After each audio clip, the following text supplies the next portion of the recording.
hello छात्र छात्रीসকল আজি মই মৌলিক সংখ্যাৰ বিষয়ে আলোচনা কৰিম মৌলিক সংখ্যা কাক বোলে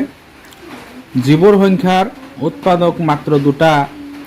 এক আৰু সংখ্যাটো নিজেই তেনে সংখ্যাবোৰক মৌলিক সংখ্যা বুলি কোৱা হয় যেনে 2 3 5 7 11 এনেকৈ বহুতো আছে মৌলিক সংখ্যা মুঠতে আমি জানিব লাগিব যে মৌলিক সংখ্যা কাক বোলে যিবোৰ সংখ্যাৰ উৎপাদক মাত্ৰ দুটা কি সংখ্যাটো নিজে আৰু এক যেনেকৈ 2 2 এৰ উৎপাদক যদি কৰো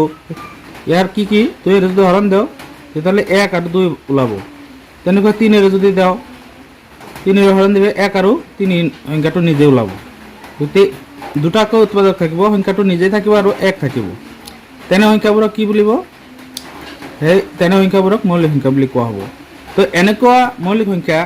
একৰ তলত কেইটা আছে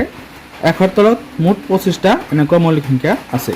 সেইবোৰ কি 2 3 5 7 11 13 17 19 23 29 31 37 41 43 47 53 59 61 67 71 73 79 83 তাৰপিছত 89 97 এনেকৈ মুঠতে একৰ তলত কেইটা আছে মুঠ 25টা মৌলিক সংখ্যা আছে আমি তেতিয়াহলে জানিলো যে মৌলিক সংখ্যা কাক বোলে যে যিবোৰ সংখ্যাৰ উৎপাদক দুটা এক আৰু সংখ্যাটো নিজেই তেনেবোৰ সংখ্যাক মৌলিক সংখ্যা বুলি কোৱা হয়